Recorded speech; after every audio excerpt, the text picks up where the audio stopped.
Well, hello and welcome back to Automation Answers. With me today is Christian Rognes from Element Logic, the Chief Product Officer. So, Christian, firstly, great to connect. Thanks for coming on.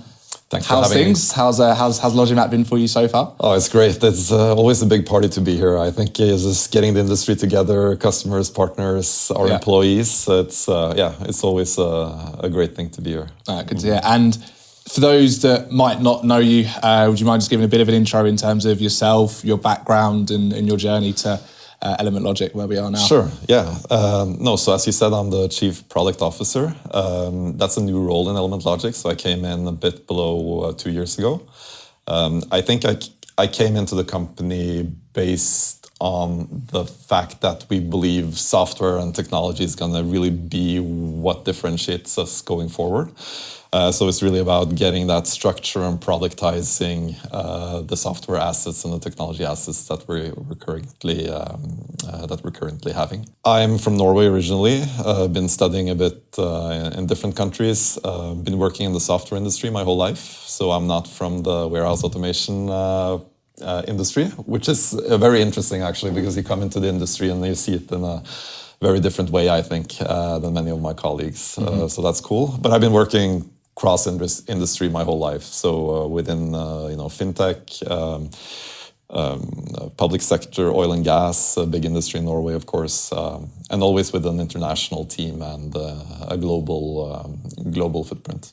Excellent. And we'll touch on, you mentioned there the software and the AI piece, we'll touch on that in a bit more detail later, but just from a personal curiosity, how have you found the transition coming from, like you said, from a software background into the world of Element Logic? It's a good question. To be a bit blunt and transparent here, I think, when I come to this industry, a lot of people I speak to, including, my own team, we consider ourselves to be very high tech. And I think it comes of all the shiny equipment and machinery that we have going on in the warehouses, But at the same time, we're quite immature as an industry as well, because it's a lot about the equipment and the mechanical engineering, but not that much about how to build this together in a process flow that makes sense to actually maximize user value and corporate value. And I think that's probably one of my big learnings coming into the business. Also talking with customers, it's not every time that they can explain to me the business value they want to get out of automating. Yeah, and that. So a bit immature in that sense. Nice. Okay, no, good to know. And main topic for today's podcast, what I'm really interested to find out and explain to the viewers and listeners, yourselves at Element Logic, the first Autostore partner and the largest Autostore partner, if I'm correct in saying. Would you mind just talking us through kind of the journey of Element Logic and where we are today? Yeah. Element Logic is actually 40 years today, this year. Okay, awesome. So we're having a party at the booth in an hour, so I have to catch that. But we used to do manual warehousing, racking, very, very simple things, working with logistics, but always with logistic processes. Yeah. So we're always been about how do you move items, how do you do the logistics transformation inside the company. And I think being in Norway as well, we, the founders and the people working in Element Logic, connected with the people starting up Autostore, and we went together with the first Autostore in Norway, really testing automation in a very different and very innovative way. Okay. And I think it was not self-evident at that point that Autostore would be a success. To be honest, people would probably look at these two companies as a bit, crazy, going all in. And I think it almost bankrupted us. And I remember actually I've been told this because obviously I was not in the company at the time, but a lot of assets were acquired by Element Logic at that time. But what they didn't want was the Autostore part. Right, okay. But they wanted everything else. Yeah. So I think that said something about the risk taking at that point in time, which is the case with all innovation. And then I think we kind of struck gold together in a very close partnership and together developed that market, which we now know. And Autostore is the leading technology within ASRS Cubicle, which is great. And I think the upside is huge. Yeah, and that's a bit how we've grown up together. Awesome. And how do you see your collaboration with Autostore in the next 5 years? As you mentioned, they're they're very, very strong in the market. They have a brilliant product, very flexible, very scalable, easy to install as well. What's kind of the next, without getting the crystal ball out, what's the next kind of 5 years looking like, do you think, in the industry for Autostore? I think I have to touch on Autostore as a company, as technology, and then maybe Element Logic a bit on a separate note, because they are different companies, even though it's hard to tell sometimes because we grew up so tight. But I think when it comes to the Autostore technology, I still, if you read the analyst reports, the market reports, it really states, that this is a superior technology within its domain and will continue to be so for a long period of time. And I think, even though we see patents running out, there's a lot of other vendors coming to the market with similar type of technology. I think that's great. That's expected. We still view Autostore as the best technology in the market. So we've been exclusive, delivering only Autostore as our ASRS technology. And we have no plans of changing that. I think so that's like point number one. So I think Autostore has a bright future continuing to do that and penetrate that market. At the same time, I think they see the same as Element Logic sees, that the warehouse flow and the intralogistics space is really about so much more. Like what goes in and out of the cube is one thing, and optimizing that is great, it's super important. But at the same time, there are some workflows going into that and some workflows going out to that. And that can also affect the performance of the cube. So I think really grasping and taking that into consideration is, at least from my point of view, and you can see with some of the product launches Autostore has done here at Logimat, you see they're also focusing on more and more what's going outside of the cube, creating that holistic solution. So I think on that's Element and a bit that's Autostore and a bit on how Element connects. And then I think for Element's part as well, if you really go and look at what has made us successful, it's very easy to say Autostore. If you aggregate that a bit, you can say it's about choosing a best-in-class technology and doubling down on that, being the best in the world at doing exactly that. And I think, personally, I think it makes sense to apply this type of rationale to other parts of the warehouse as well. Like really looking for best-in-class technology and OEMs, partnering tightly with them, creating software that really works with that equipment, like we've done with Autostore. And really building more of an ecosystem around best-in-class hardware providers and integrating that with software and everything. Yeah, brilliant. And you touched on it there. I'm interested just to see your perception outside of Element Logic and Autostore. Obviously, Autostore released their item pick solution. They've upgraded their software as well. As a general topic, item picking, we were speaking just before off camera. Where do you see the market going? Because I think it's probably fair to say a few years ago, when a few of the individuals came to market, maybe the market wasn't ready for that type of solution. Very vertical specific as well. At the last Post and Parcel event I went in Amsterdam, they were trialing there, but doesn't really seem to work in the Post and Parcel markets. What's your thoughts in general? Yeah, I think it's spot on. If you're familiar with the Gartner hype cycles, the technology hype cycles, it's like you see something new is coming and everybody gets super excited and everybody wants it.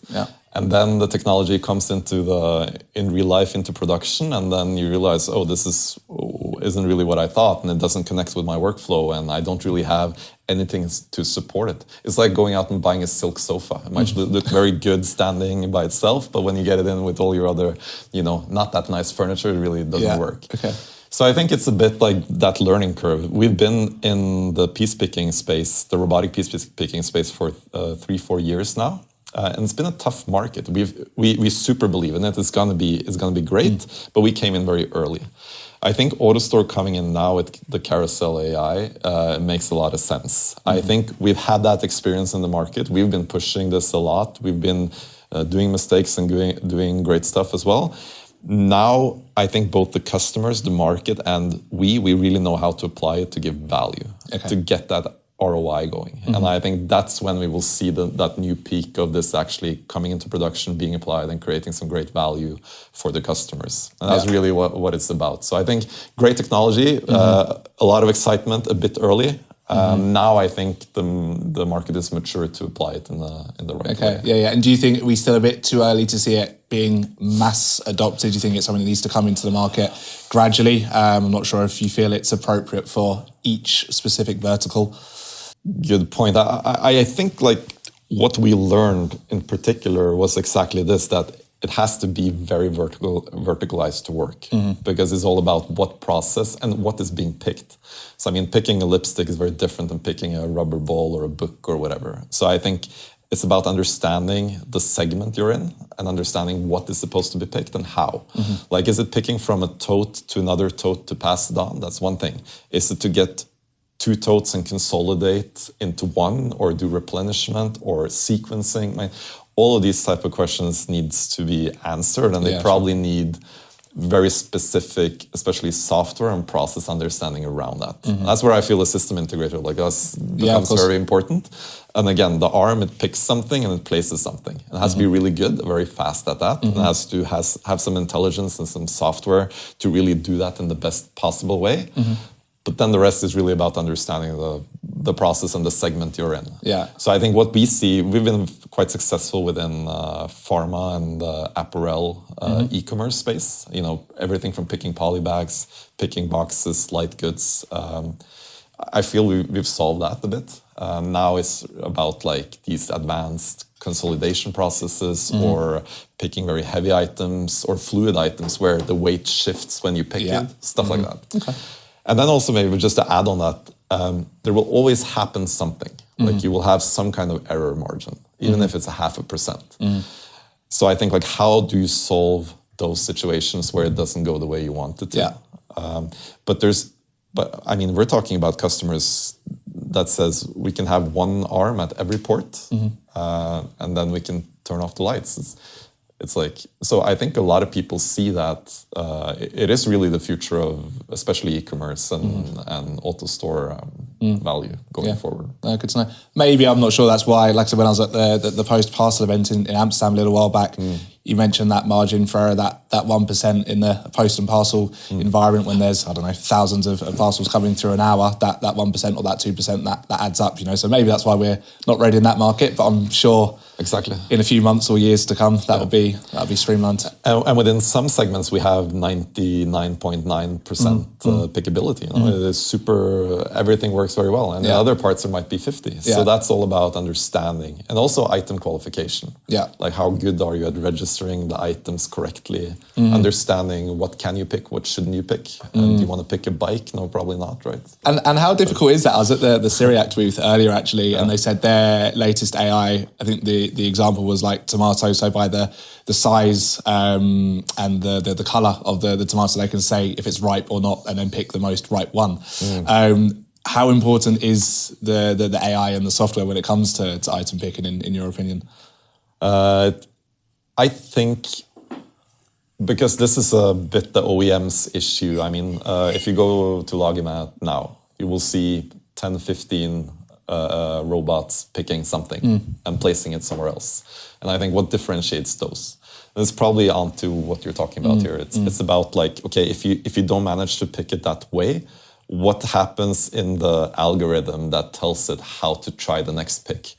And when does it disqualify? And can it train, like during nighttime, can it train on new items it doesn't know how to pick? So when it actually picks in production, it does it the right way.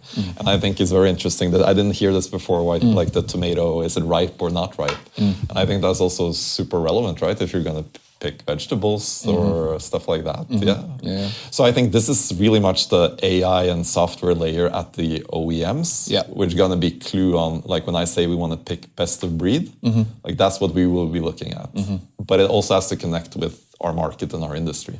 So we need the right level of AI, software, and confidence in that's going to be developed well, together with the market, our approachable market, and where addressable market, and where we want to go. And when that connects, then, you know, we're there. Awesome. And life outside of Autostore as a product in Element Logic, I'm really excited to see. Of course, this is your number one, your bestseller. Is there any other products in terms of your portfolio and what you offer that's in the market already that people aren't necessarily aware of, or that's going to be coming soon? I mean, great question. And that's really about this broadening the portfolio that I think, you know, both Autostore, but especially we're looking into. So as I said, Autostore will be the center of our attention, but then we really have to optimize that by looking outside the cube. We've done a minority investment in a OEM which is called Omnima that does omnidirectional sorting tables, modularized. Really, again, what we believe is the best in class of that type of technology. So that's one example where we see huge upsides. If you apply this on the inbound or the outbound part, you can do stuff. Completely different things when it comes to staging and sequencing and value-added services, and you get the ports free, right? You can really get the higher throughput on your Autostore by moving things away to alternative type of technology for sorting and packing and stuff like that. Yeah. That's one example. We're working a lot with AMRs, conveyors, looking into other complementary technologies. We're meeting a lot of potential new partners here. So I'm very hopeful about, I think during 2025, we'll probably launch a bunch of new partnerships with OEMs that really can complement this workflow that our customers needs us to optimize. But we will probably not be the person that has, partnerships with 25 robotic arms dealerships, because we want to also have, we develop software. I have almost 100 engineers doing software. And for us, it's really about creating the best optimized software and data and AI across these components. Yeah. And in order to do that, we need some kind of standardization about what we use and go deep on them. So I think that's also a consideration, at least I have, which will be why we will be focused when we do this. Yeah, interesting. And to touch on a point you mentioned there, I always like to ask the question in terms of balancing the strive for innovation, partnering that with reliability and rigidness of a solution. But just based on what you mentioned there, I'm interested to see kind of your thoughts on striving for new innovation. You mentioned obviously you've got a lot of engineers in your team working very hard to develop the products. Sorry, what's your take on that, if I can ask? Are you then referring to the balancing between innovation versus like more incremental development? Absolutely, yeah. Such a good question. I actually have to think about it. No, I think just to be a bit self-reflective, a couple of years back, I would say we didn't really have a big innovative capability in Element Logic. We did a lot of new things, but our way of doing it was a bit tedious, and our ability to execute was fairly low. So I feel what I and my team has spent time on is really how to build some kind of innovative edge that makes it possible for us to experiment, do what we call discoveries and sprints with customers and partners alike, to fail fast and understand like technological potential early. This is a lot about mindset. It's about processes. So I feel we've applied that. But when saying that, it's like I'm very allergic creating innovation groups and innovation teams, which is outside the core development you do. Like the core development team, they need to do core development and maintenance and incremental innovation, but it's also them that needs to drive the sprints. Yeah. So that's of course hard, and we, currently we're not there that every team is empowered and good enough to, or good enough is a strong word, but we don't have the structures yet that they can be both. So we have some areas like robotic piece picking where we're able to do a lot of discovery work. Also our AI teams, we have 2 teams with data scientists and developers. They basically do a lot of explorative work. We're doing something with the Research Council in Norway, for example, with institutions there. So that's like very long-term ROI. At the same time, my leader and my board and my customers are also quite interested that what they have now is working well, and that we always deliver value continuously. And of course, majority of R&D works on that. But we have a new product vision that we just launched internally now, which I think will finally at least set the North Star for how all of this comes together. Okay. So at least that we're innovating in the right strategic direction at the same time that we're, incrementally doing what we need to do to make our customers happy with us. Yeah, brilliant. And are you able to dive a bit deeper in terms of what's been brought to the table here at Logimat and maybe what's to come in the next few months in Element Logic without revealing anything that's secret, of course? Yeah, good. So I think there's no secret that we've been working a lot on the data space. I think that's really, I come from data platforms, which is really about aggregating data across the warehouse into call it an orchestration layer, or a way that you can actually get a complete overview of what's happening in your operations.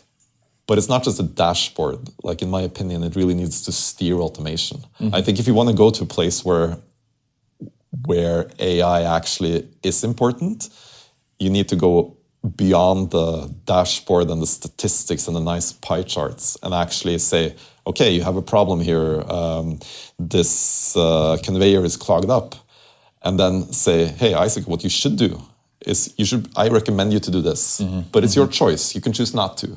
And then you'll say, okay, I'll do this. And then you can maybe say, next time this happens, I want the system to do that by itself. Yeah. So I think this is a way of introducing AI and automation on the software level, which is also doesn't feel that dangerous. It's not like the system is taking over. It's like you're still in control, but you can set your rules a bit as you go along. So I think creating that holistic data orchestration layer across these very carefully selected partners and equipment that we're going with now, that will be like really what we want to excel in. Yeah. And for that to happen, we have to get away from this traditional separation of software in warehouse automation. VCS, VES, VMS. WS, yeah. I mean, it's nice and it serves the purpose to describe what we have. I think what I am looking at and what the industry should be looking at is something we don't have yet. Okay. Type of software which doesn't really separate that hard between these systems. And already today it's very difficult to describe what's a WMS and what's a WES. So I think, again, I'm from software, so it's a traditional software approach to it. You talk to the users, you talk to the customers, you understand their pains, you go from there. You don't go from, you have this equipment, and then you try to understand the customer. You have to go the other way. Yeah. And I feel we're not the best at that in the industry. And I think if we can be the best at that could give us an edge. Awesome. So touching on what you mentioned there, standardization is obviously a key part of not just your business, but any business in general. How do you ensure these standardization policies and processes are in place when an organization such as yourself is growing at such a rapid rate? Yeah, it's just super hard. I wish I had a very clear answer to that. It is really, really hard because it's also about how we sell. It's about what the customers are used to. And that is why, I don't know if you notice, I come back to the industry all the time. Like, I try to say something general about the warehouse automation industry. And it's a bit connected to your question here, because I think the general industry will come into a transformation like the automotive industry has been in for 10 years maybe, where we got to change the way we buy. We got to change the way we sell. We got to change the way we talk about solutions. We got to change, and it's really an end-to-end organizational thing. And I think until we're there, it's going to be super hard to standardize, super hard to productize. I can productize all I want, but if the customers still are asking us exactly, I want this, and we sell that, or we ask what you want, and then that's what we make, we'll never get there. So I think it's a balancing act going forward, like really informing about the values and upsides of standardization, at the same time being flexible enough to deliver that 10% that really the customer feels they need to serve the need. But in order to not answer that blurry, I also want to say, understanding the segments you're in. Again, back to your question earlier, I really think understanding pharma, understanding grocery, e-commerce, apparel, all of that to the detail level, that's the only way you can standardize. I don't believe in general standardization for the industry. It has to be specific size, industry, local regulations. You actually have to take all that into account. So there will probably be multiple standards depending on this matrix of where you are. Excellent. And concluding question, outside of the world of Element Logic and Autostore, any technology, I don't know if you've had a walk around Logimat, but could be outside of Logimat, any technology that catches your eye, is exciting to you personally or as a business? What's out there that's taking your fancy? Yeah, I don't know if I'm a good CPO, but I'm always drawn to technology which is easy and simple. Yeah. I get put off by very complex solutions because if I don't understand it intuitively, then there's something wrong about it.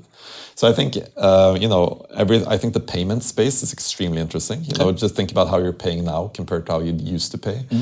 This compared with AI agents, compared with when you add intelligent cameras, you add sensors, you add all these type of things. Yeah. I had experience walking into a store, right, and basically just picking my items and going out, and it's all about, it knows it's me, it knows my identity, it manages. I've opened up my account for that for that store, and it registers through cameras that it's actually me and verifies that.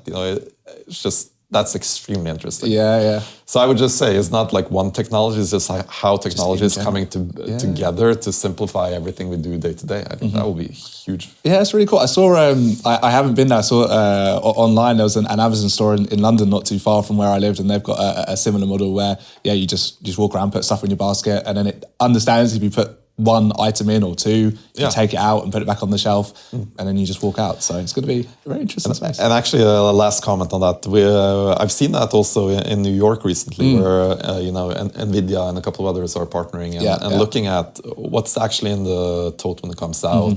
Even though you know this from the system, it can even verify, is it actually what it's supposed to be?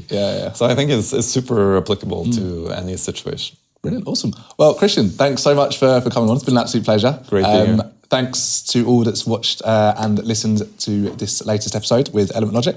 And it's been a pleasure. Speak to you soon.